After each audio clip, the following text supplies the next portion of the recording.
Yeah, there's no time to waste, no time to waste, no time to waste, no. There's no time to waste, no time to waste, no time to waste, so you better do the damn thing right. You only got one life. You better do the damn thing right. Welcome back to the ShoeBenderPod podcast, guys. I'm so glad to have you guys back. Man, wow, what a game that we had last night. A very good divisional game. For those of you that didn't know, there was some Monday Night Football that went down yesterday. And like I said, it was a divisional matchup between the Dallas Cowboys and the New York Giants. This was a big game for both teams, honestly. One, for the Cowboys because Dak, you know what I'm saying? You got Dak that's been with his thumb. I believe it's his thumb. And then you have the Giants who are 2-0, which nobody was expecting. Nobody was expecting the Giants to be 2-0 because of the bonfire that they had last year, where they were just like, there was just no way, right? And so everybody, it was a good test for both teams. It's like, because, if you're Dallas, you'll jump to 1-2, which honestly isn't bad. You're still totally fine. But New York, they would have jumped up 3-0 last night. And they would have took the lead. They would have had a really good lead on the division. They would have been. That would have been two teams for the NFC East that are undefeated, which would have been the Giants and the Eagles. But last night it did not go the Giants' way. It actually went the Cowboys' way, which is pretty rare. Things have not been going good for the Cowboys. The past 2 weeks. But things went their way last night. Obviously they had a really good game plan because they were past either the Giants offensive line just sucks that bad, which I think they do, honestly. But that defense for the Cowboys looked really good last night. They pressured Daniel Jones. He couldn't do anything. He couldn't really set his feet. He couldn't really do anything because they were just on him the whole game. The whole game they were on him, man. The game starts off, the Giants, they drive downfield, and Gano sets up to try to get a field goal, but he misses. The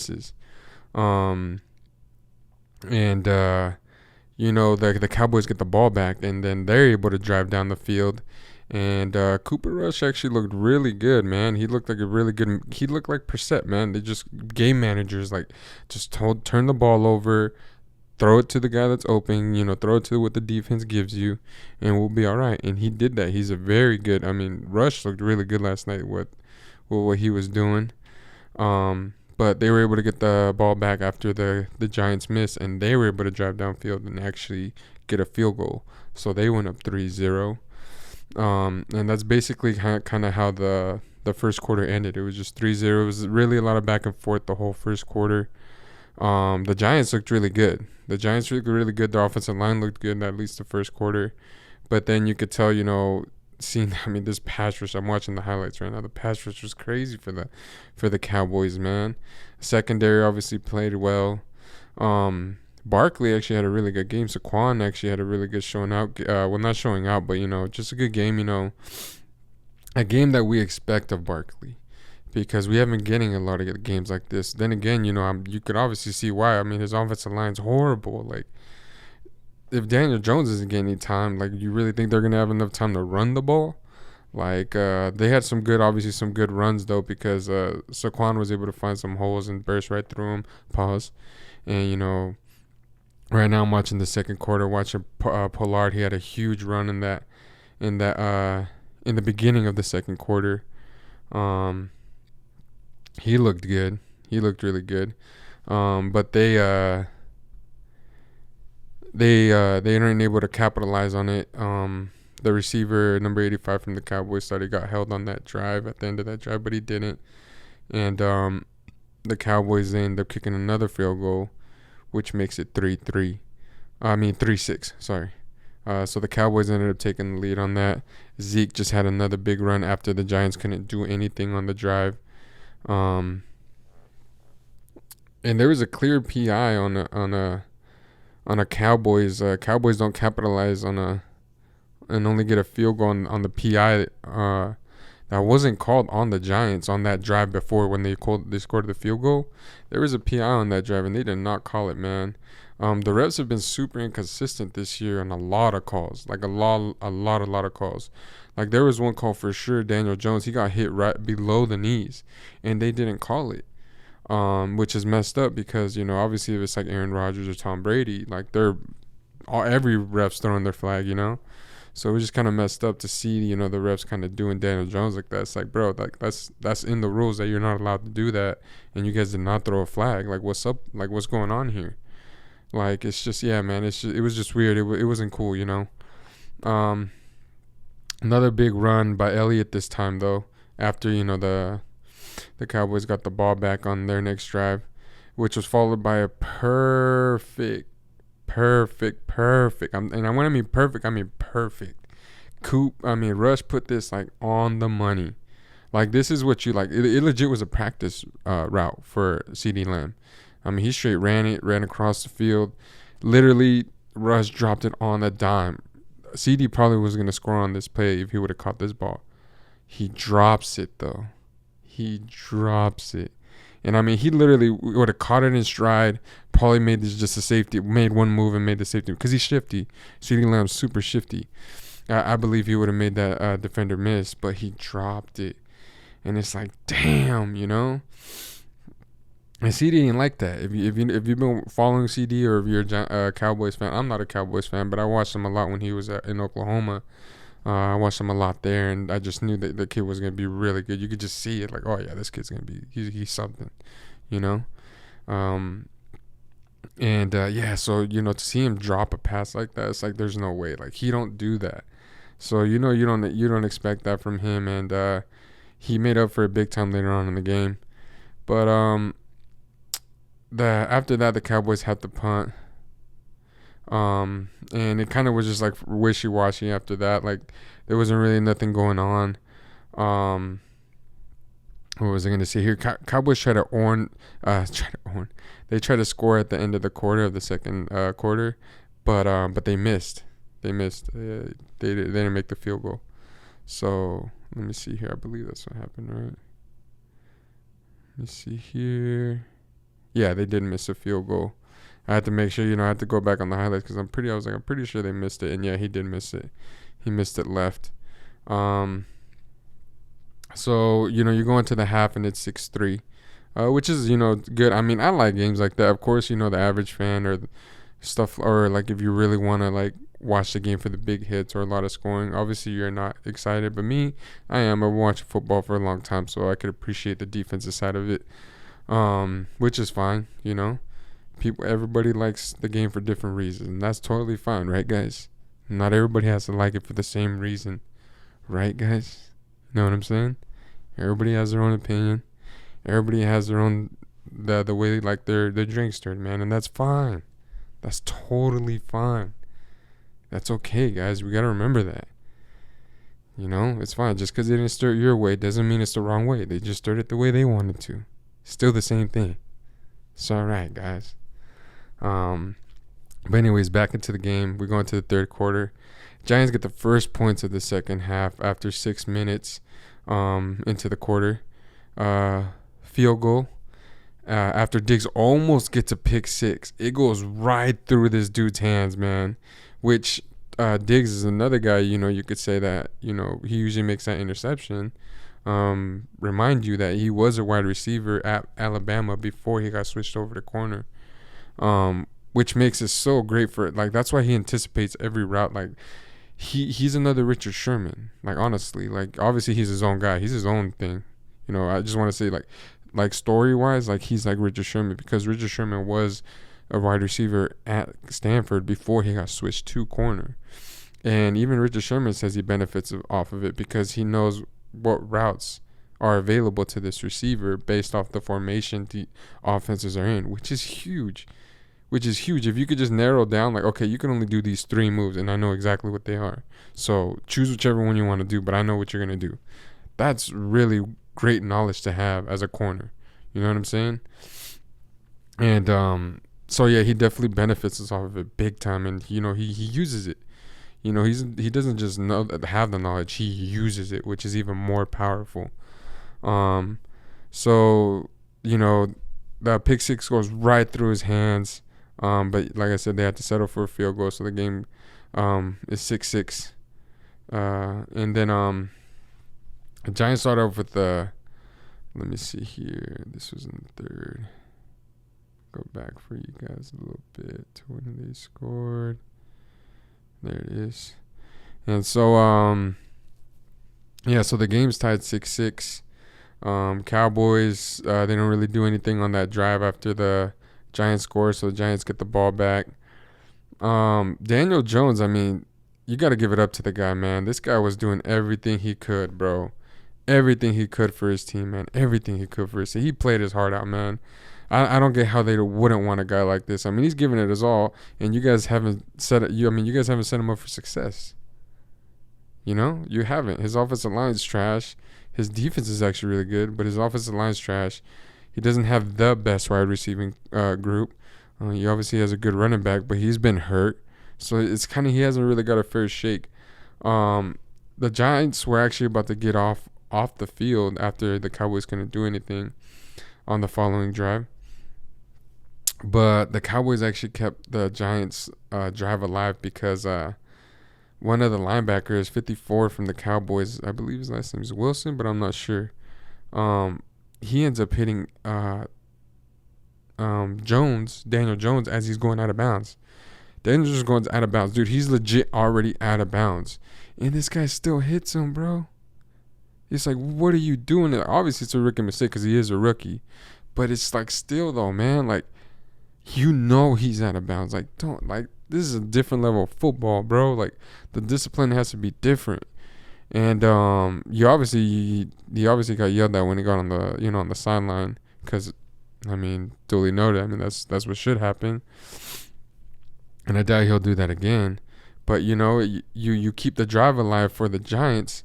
And then you have Saquon break off a huge run, probably the best run of the season so far for him. I know it's only been 3 games, but it's been his best run for actually a while because he's been gone for a while. He's been gone for what, 2 years, almost 3. So he gets a really good run, man. He breaks off like a 35-yarder straight to the end zone, does a cutback, does a couple cuts, and I mean he looks like Saquon used to before he had all those injuries. So it was good to see that. It was good to see Saquon have that moment, because he was a really good running back before he started getting hurt and all that, So the Cowboys get the ball back. They drive all the way down the field, and they score on an Ezekiel Elliott run into the end zone, which I mean, if you're a Cowboys fan, you like to see that too, because I mean that's your bread and butter. This is what won you guys a lot of games. Was this running attack, this run game, and this it was really good seeing that, because I like Zeke. I like Zeke coming out of Ohio State. I was super hyped when they beat Bama, and he had that long run on them. That was really cool seeing that. So Zeke gets his touchdown, and that pretty much ends the third quarter. The third quarter is basically over right there. And so we go into the fourth, tied 13-13. So this was a really good game, guys. It really was. It was a really good game. What's his name? The Giants don't really do anything on their time when they get the ball back. The first time in the fourth quarter, Cowboys get the ball back, and then CeeDee Lamb starts going off, bro. Like he just starts getting open. Like you can't stop this guy. He went full Larry Fitzgerald fourth quarter time, because it was something about Larry Fitzgerald, man. Once that fourth quarter came around, like he exploded every time. But yeah, so the Cowboys go on for it on 4th and 4, and they get it. Who do they go to? They go to CD. Like I said, he just started having a really good game. They were targeting him, which was good. You gotta get the ball into your playmakers' hands, man. So the Cowboys start driving down the field, man. I'm watching the drive right here, and I mean, look at this beautiful CeeDee Lamb. I mean, again, and he almost tries to run over the guy, almost does, but they call him short, I believe. Which me personally, I feel like he should have gone in, because they always say if you knock the pylon from inside of it, it means a touchdown. But they didn't call the touchdown, even though he reached and broke the pylon, whatever. Ball don't lie. They run a play again. They run it to CD. CD scores ball doesn't lie, guys. It was a touchdown. So it's 4th and 14. It looks here 7 minutes to go. And I believe this guy, doesn't he muff it? Oh, no, he doesn't. But he gets a good run return. Who is it? Number 9, I believe. Number 9, yeah, from the Cowboys. He gets a really good return. He's fast as hell too, man. There's a reason why he's a returner. Cowboys get the ball back. They start driving downfield. Cooper Rush throws it to nobody. The Cowboys don't really do anything in that quarter. They kick a field goal, and now it's 23-13. Cowboys leading. Because remember, CD just scored that touchdown. So 23-13. Giants get the ball back. And, Daniel Jones gets beautiful. I mean, he sets the ball so beautiful. I remember watching this play. I was watching with my roommate, and I freaked out because just how beautiful the pass was to number 80. Just how he threw it over the defender, the pocket where he put it. Beautiful pass by Daniel Jones, man. They need to show that play a lot more. They should have highlighted that play instead of just showing it once, because it was a beautiful, beautiful pass, man. Just awesome pass. And so Daniel Jones, even though he gets to make that beautiful play, he doesn't really do anything on that drive. I believe they do get a field goal. Yes, they do. Gano makes a field goal, so it's 23-16. But that's basically, honestly, how the game ends. It doesn't really go any further than that. It ends like that, I believe. Let me see here. I'm pretty sure it does. Yeah. It ends 23-16. And it really sucks because towards the end of the game, I mean, the Giants, one thing goes wrong, everything else is going to go wrong as well. And I believe that's Murphy's Law or something like that. But so Shepard, he actually ends up tearing his ACL as he's literally just walking. He's literally just walking, like the play's done. He's walking. He's probably about to go back into the huddle, and bam, his knee goes out. Falls to the ground. Games, like he's done for the season. They confirmed that today. Another confirmed injury, which is huge, is the Super Bowl team that I chose, and that's the San Diego Chargers. They lost their left tackle for the rest of the year in Slater, which is just huge. He tore his pec muscle or something like that, or something up here, something in his arm. He tore it, and so he's out for the rest of the year. And this is what I try to tell you guys. It's cool to see these records, and if your team's undefeated or they have a good record, good for you. But just keep in mind that injuries do happen, and just hope that they don't hit your team, because right now a lot of these teams that should be playoff teams are getting hurt. The Chargers is another one. They got Joe. Like I said, we'll stay on the Chargers because Joey Bosa is also out with I believe they said a groin issue, and that it's pretty bad. J.C. Jackson's still out. He played one game and then he's out the next one. So it's just kind of like, man, the guys that you paid for in your defense, there's basically only two of them on there, which is Khalil Mack and Derwin James. Herbert's obviously not 100%. I don't even know how the heck he played in this Sunday. Obviously, he didn't stay away from that shot that they gave Tyrod, because he played, and me personally, I feel like for sure he shouldn't have played. That guy, he was hurt, man.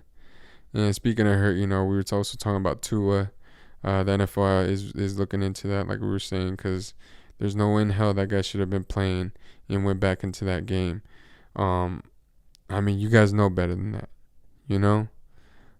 There's no way a guy that's just sitting on the couch watching a football game should know, that guy should not be playing anymore. He should be sitting. But it is what it is. Injuries are happening, guys. They really are. You just gotta hope that your team doesn't get hit with them at the worst time. But yeah, that's basically that. Everything that went on in the football world. The Cowboys were able to win. So now they go 2-1, and from what it sounds like Dak is going to come back for the next game. Me personally, being up 2-1, I wouldn't do that because of what happened last year, seeing it firsthand with Russell Wilson when he decided to come back after only missing like 2 or 3 games, and he did not look good. He looked horrible, like legit. He looked horrible, and he didn't look good until like 4 games after he felt like he was good to go, and but that's just what it is. Me personally, I just wouldn't do it. I'll tell him to hold off and just give it more time. Where, like I said, we're 2-1. There's no rush. Even if you go down 2-4, like it's like you're still good. You're still good. You'll get your quarterback 100% for sure, and then you could really push because only being down 2 games, you could make up those 2 games and be back at 500. In your division, I don't think the Giants are really gonna. I think they're probably just gonna go on a losing streak now because, that game. You could see it in that game. Like it's like okay, like yeah, they're good, but if they run into a full strength playoff team, like they're not gonna win any of those games. That offensive line is just too bad. It's just too bad. And once you go to the playoffs, like none of those teams are bad. None of them. If they have a weakness, it's literally just it could be a slight weakness, but it is different. It's different once you get to those playoff teams, with those pass rushes. But yeah, so like I said, you got that injury bug hitting a lot of teams and a lot of really good players, effective players. Let me see here. Myles Garrett was in a car wreck and he injured his shoulder and his biceps, which was pretty crazy. Damn, man, like that's scary, man. There's been a lot of bad stuff going on with car wrecks, so yeah, to hear that both of the people that were in the accident walk away, that's good to hear. You got Tyreek Hill and Eli Apple talking a lot of shit back and forth to each other because they play on Thursday, Cincinnati and Miami. But I think Cincinnati is gonna win this game, man. It's a perfect game to make a statement against a team that's 3-0. That just beat the Super Bowl favorite to go to the Super Bowl. Some people got the Buffalo Bills actually winning the whole thing. You just beat them, so like this is a huge game. A lot of eyes are gonna be on Miami to see if they're really for real. Because like I said, if your team's 5-0, going into week 5, you're sitting good. You should be good where you're at. You know what I'm saying? Barring any injuries, of course. Which we'll see if Tua even plays this Thursday, because it's a quick turnaround. I highly doubt Tua plays. I highly doubt. If he plays, man, it's like, come on, bro. Like, you guys really do not give a shit about player safety, because first of all, you're already getting called out by Odell. Him saying, talking about the turf, saying that every NFL team should be natural grass. I watched the Pat McAfee show today. They all talk about how it should be grass. Every team should be grass. He talks to a lot of former players. Aaron Rodgers said the same thing. I'd rather practice in sub-0 degree weather outside because it's on grass than inside the facility where it's turf. They all say, I guess, a lot of veterans prefer the natural grass instead of turf, which is understandable, because they're veterans and they really know the difference. A lot of the younger players, they don't really know too much of a difference because they've been playing on turf their whole life. Their whole life they've been playing on turf, so their body's really conditioned for it. But yeah, so you got those things going on. So it's gonna be a really good matchup seeing these two guys go at it. I think Cincinnati will win though, and get back to 500. Because if they win this game, they'll be back. They'll be 2-2, and Miami would just be 3-0, which is nothing to stress about either. But it's also how you lose to. If they get blown out, if they should have get embarrassed by the Bengals, and I don't see Miami being as happy as they are right now. Because right now they're on the high. Right now they're on the high. They feel like no one can stop them, which is honestly granted. No one really has stopped you. You're 3-0. And you're bombing on people. You're literally beating everybody with that deep ball. You're running the ball really good. That McDaniels that guy's a wizard, man. I really like that coach. Miami's got one, like, for real. But then again, it is his first year. You know what I'm saying? So nobody really understands his scheme, because they've only coached with him when he's been, offensive coordinator, not an actual whole head coach. So it's cool. It's cool to see that. And McDaniel is hella funny, man. If you haven't seen videos on that guy, he's hilarious. I would love to have him as a coach. Um, but yeah, this is gonna be a very good measuring stick for both of these teams, not just one of them, both of them. Because literally, I feel like both of these teams are, playoff teams. I did not think Miami was a playoff team when the season first started. I just didn't think they'd be able to do it. I didn't think Tua had him in it like that. But they're 3-0 right now, so they're kind of proving me wrong right now, which is totally fine. That's sports, man. That's why it's just predictions. We just guess, like we just think what's gonna happen. Doesn't mean that's exactly what's gonna happen, but unlike the older media, the newer media actually we own up to it. Like, yeah, we were wrong. Shit, my bad. We're gonna get some wrong, we'll get some right, but that's not what we do it for. We don't do it for proving people wrong or right. You know what I'm saying? We do it because we love to do this. This is what we love to do. I love to do this. I love talking about sports, man. I can do this all day. But yeah, so that's the matchup for what was I gonna say, for Thursday. That's the matchup for Thursday. What else we got? We got Aaron Judge, who's chasing that record for the most home run hitters in a season. I believe he's at 60. He's tied right now. He needs to get one more, and he'll break the record. So it's cool to see that. Shout out to him. And yeah, that's basically all that's been going on, guys. You have Ayton, the center for the Suns, saying that he hasn't spoken to the head coach, Monty Williams, since the Game 7 loss. That is not good. Like, y'all about to start training camp real soon, and y'all haven't talked since Game 7? I was like 4 months ago, bro. That's not good for a player and a coach not to be talking like that. So I would not be surprised if he gets traded sometime throughout the season. Because I know for a fact, too, they didn't want to pay this guy. They did not want to pay Ayton. They didn't want to pay Ayton. And I believe I believe the Pacers were about to pay him. They were about to pay Ayton, and the Suns matched it, I believe. So to me, that's just so crazy. It's like this whole entire time you haven't been wanting to pay this guy. And then the team says, hey, we're going to pay this guy. This is where we're going to pay him. And you decide to match it? Like, that makes no sense to me. That makes no sense, like absolute no sense to me. So that's why I feel like that's why I wouldn't be surprised if they end up trading this guy for some odd reason, which would be wild too. Because I mean, you drafted him, and he's been really good. The past 2 seasons, he's been really good. Except at the end of games, you have to take him out when it's close. Why? Because we could just have to foul this guy. He's not gonna make free throws. That's the way it goes. It's that Ben Simmons shit, That's why Ben Simmons don't want to play. Yeah, I feel like he really is that really mess with him mentally.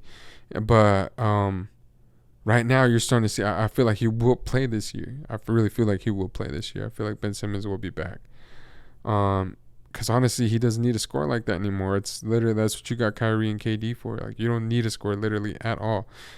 It'll help us a lot more if you do. But like, that's not what he's there for. He's there to facilitate, man. So we'll see how that goes. But I mean, that's not good.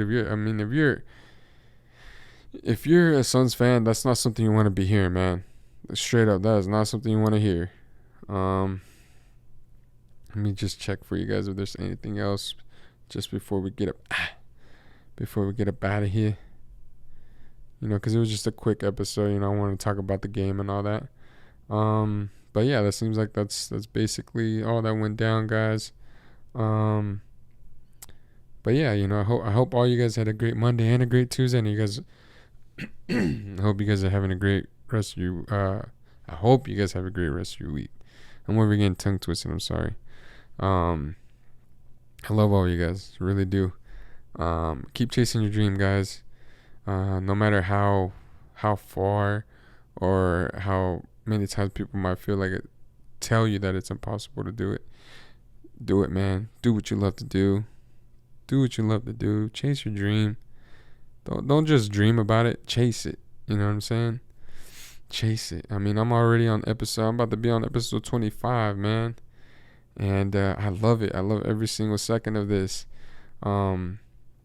It's awesome. I know it's gonna pay off one day, guys, and that's the goal. That's the goal, right, guys? But like I was saying, I love all you guys. Keep chasing dreams. Keep being great. And I will catch you guys all in the next one. Yeah, there's no time to waste, no time to waste, no time to waste, no. There's no time to waste, no time to waste, no time to waste, so you better do the damn thing right. You only got one life.